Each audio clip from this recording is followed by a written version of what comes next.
Welcome back to the channel.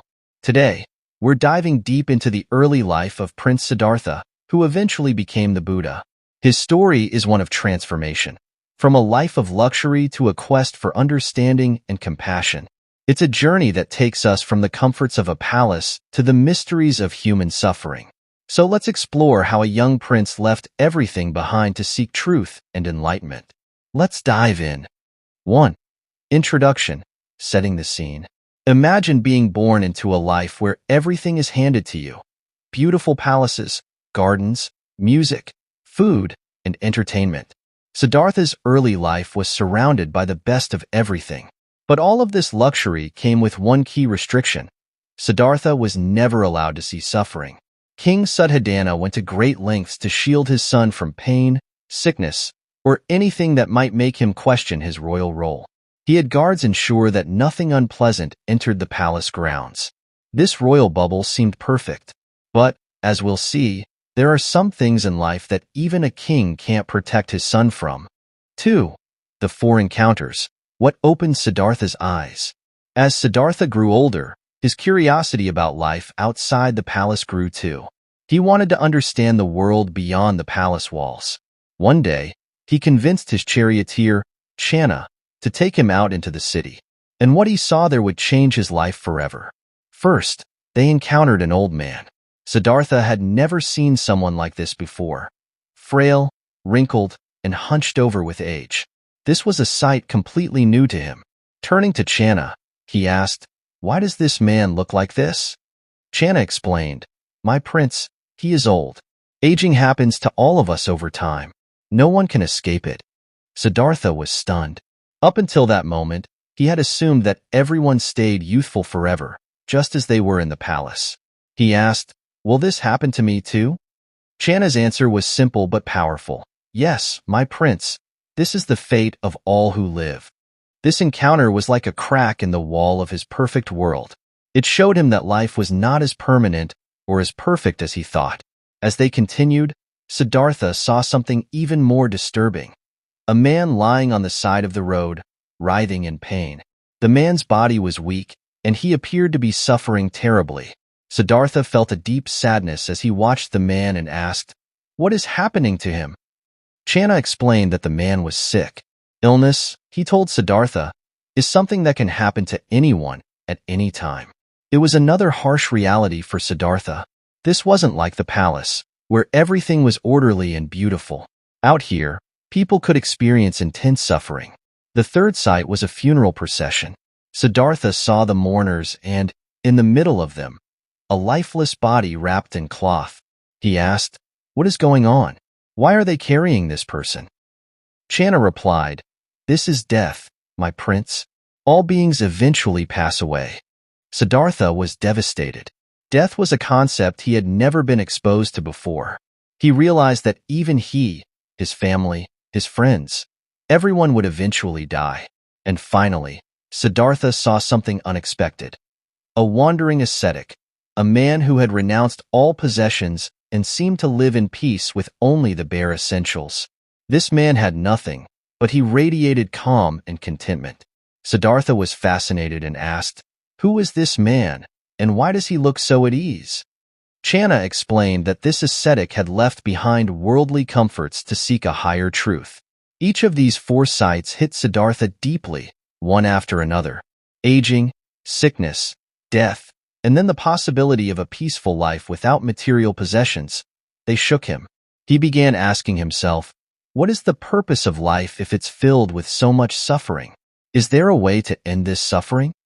These were questions that no amount of palace luxury could answer. 3. Siddhartha's inner conflict and struggles. When Siddhartha returned to the palace, he couldn't focus on his royal duties. The sights he had seen haunted him.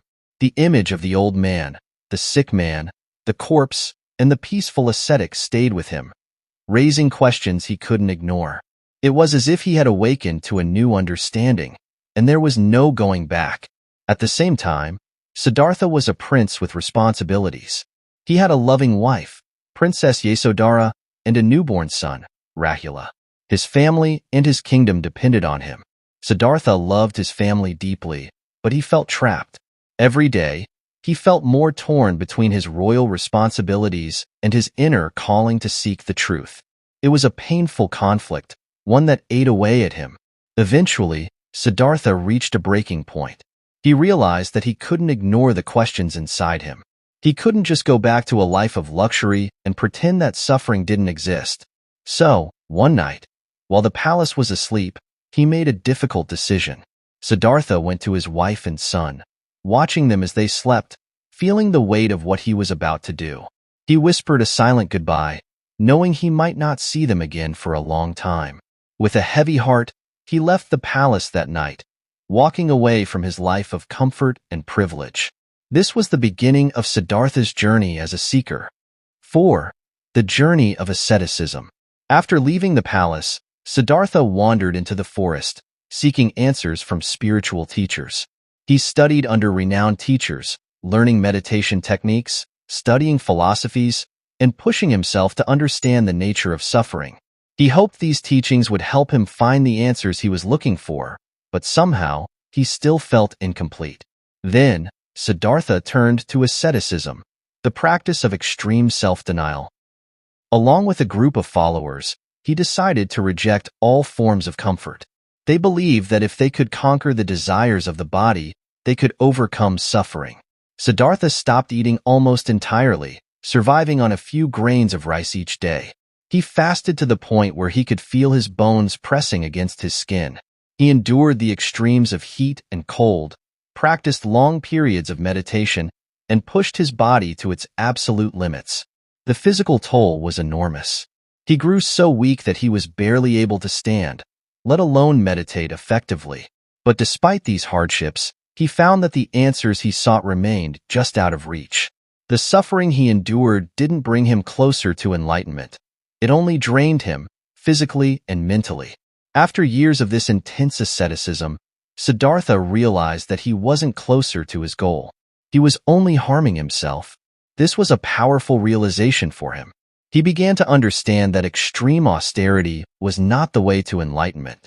He saw that he needed a different approach. 5.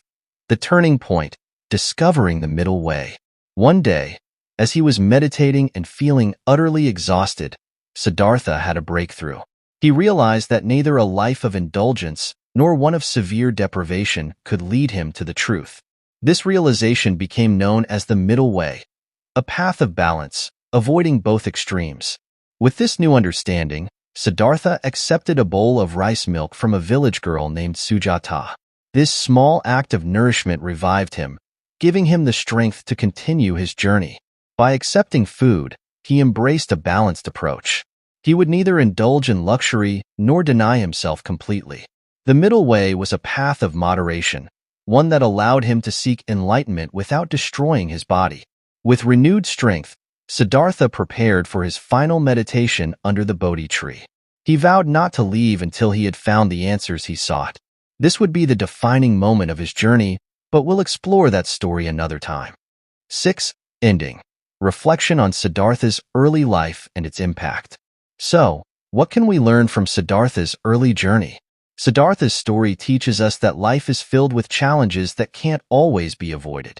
He showed us that even in a life surrounded by wealth and privilege, the deeper questions of existence can still drive someone to seek answers.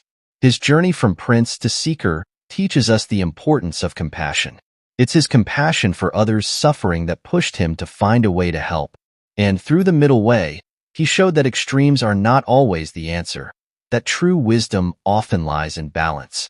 These principles became the foundation of his teachings as the Buddha. Siddhartha's journey reminds us to embrace life's questions, to seek understanding, and to have the courage to walk away from what no longer serves us. He taught us that true fulfillment doesn't come from avoiding suffering, but from understanding and transcending it. Thank you for joining me on this journey through Siddhartha's early life. If this story inspired you, don't forget to like, share, and subscribe for more insights into Buddha's life and teachings. Until next time, keep seeking, keep questioning. Thanks for watching, and I'll see you in the next.